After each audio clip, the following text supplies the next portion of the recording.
how they feel. I've made several top-down games like this, so the initial setup was fairly standard. I added a player collision box, attached an arm to it to follow the mouse pointer, and created a projectile that would shoot out of the end of the arm. By changing the projectile's acceleration to negative, the flyers will stay thrown until they stop moving. Now that we have the ability to throw flyers, it's time to add in those poor unsuspecting townspeople that we will be throwing said flyers at. For now, they'll be played by these squares that change color of the flyer. I was going back and forth on whether or not the flyers should have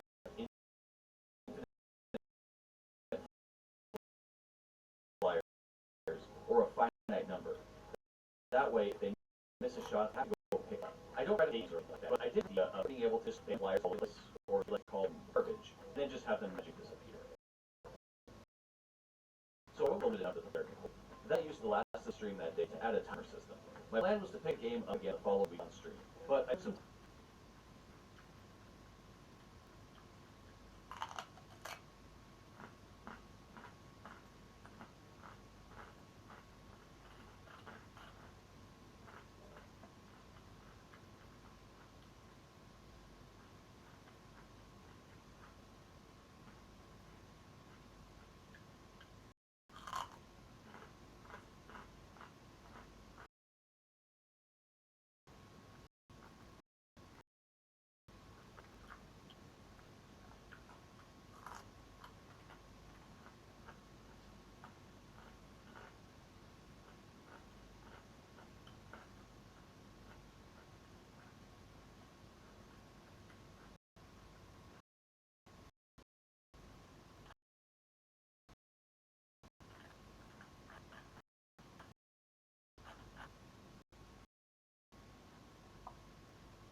time off for making videos because every now and then you just start to burn out and breaks are necessary. This meant I had a bit more time over the weekend than I usually do, and it turns out that as I really like the game, but I'm getting at myself. I don't know.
layout and placed NPCs around, but it's not really much fun with them just standing there. If you've seen my other games and devlogs, you may have noticed I don't do much with AI.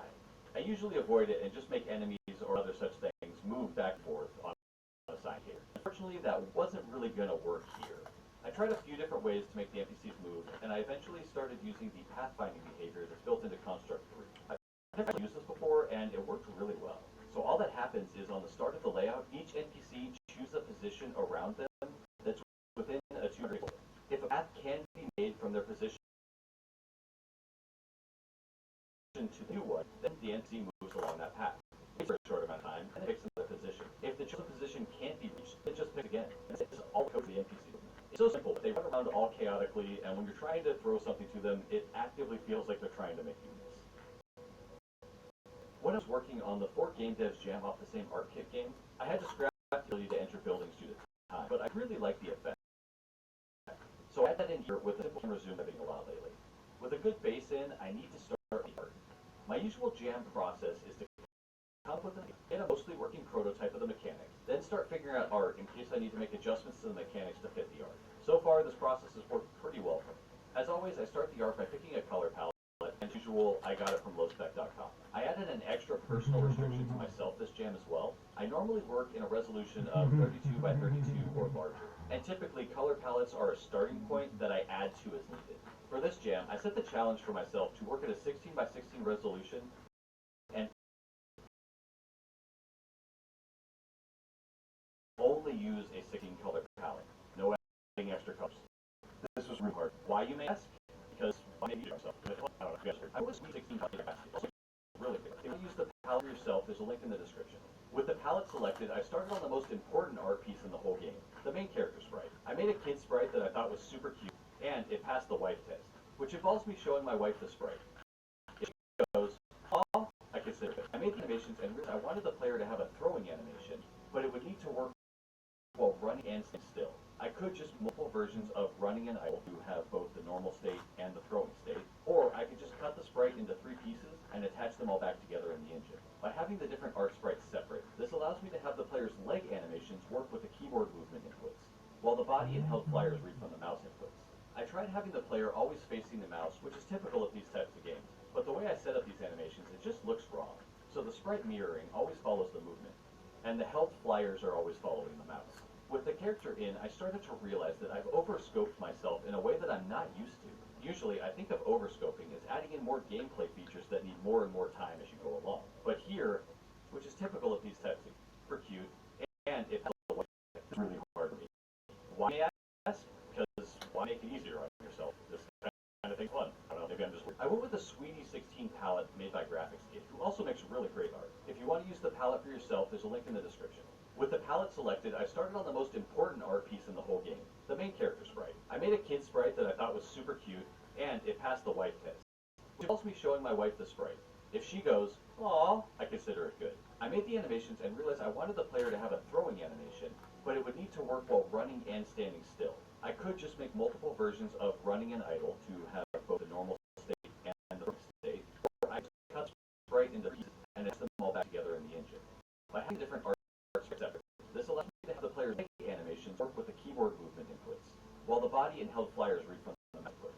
I tried having the player always facing the mouse, which is typical of these types of games, but the way I set up these animations, it just looks wrong.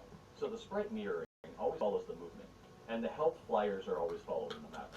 With the character in, I started to realize that I've overscoped myself in a way that I'm not used to. Usually, I think of overscoping as adding in more gameplay features that need more time as you go along. But here, I make a whole town or city.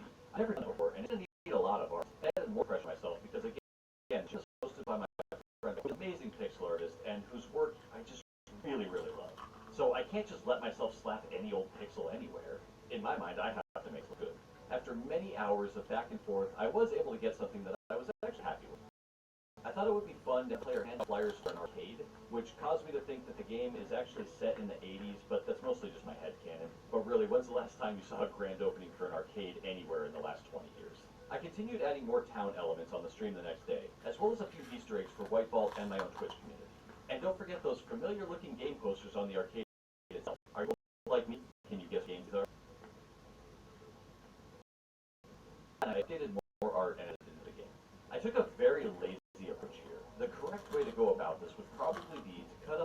art into a sprite sheet and then add it to a tile map and in the engine. But at the same time, I just worked the whole thing as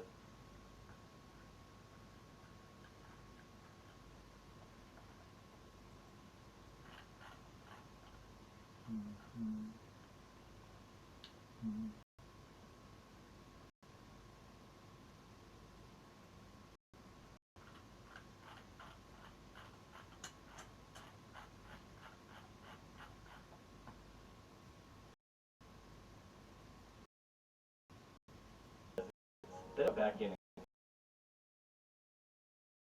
cut out specific elements that there need to do things like that. I'm sure like reasons not to do this. So working with a base right size of 16 by 16, this whole image is only 1708 pixels by 960 pixels, which is under Construct's sprite size limit, so win for me. The next day on stream, we started on the art for the NPCs. I set them up like the player, cut into 3 pieces: legs, torso, and head. At the start of the level, each NPC picks a type. They can either be one of 2 adult types or a child. If it's one of the 2 adult types, it just picks a random look and goes with it. Then the head is set to invisible because the child head is actually part of the torso range because they're small. This led to a pretty humorous bug where the city had a bunch of random headless NPCs run out. What happened was we're set each.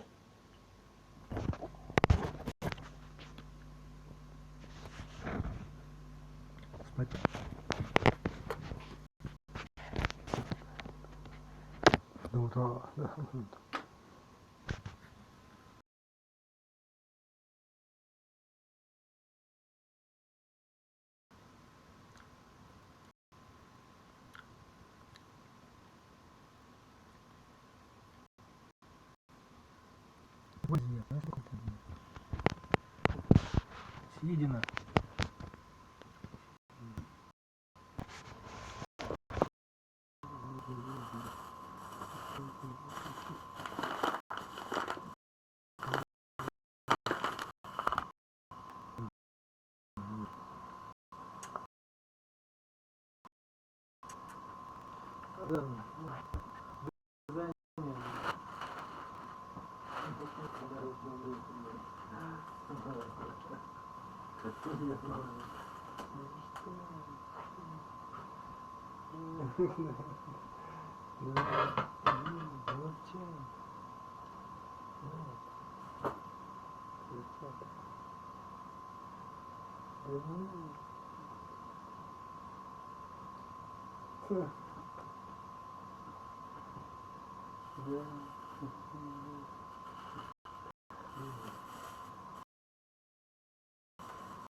Как это, что это, где? Что? Сколько тебе?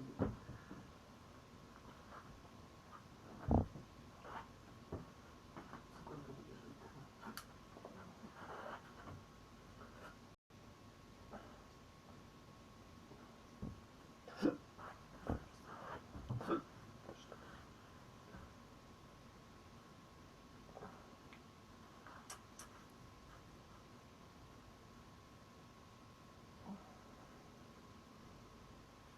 Что стоял?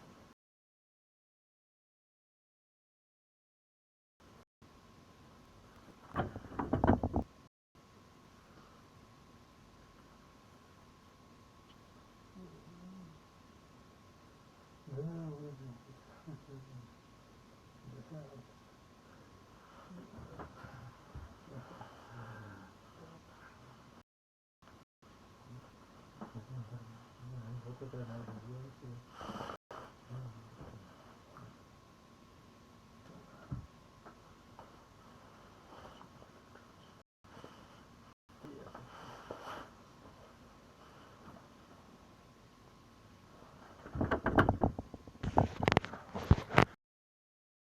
Ладно, такой, значит, такие квадраточки.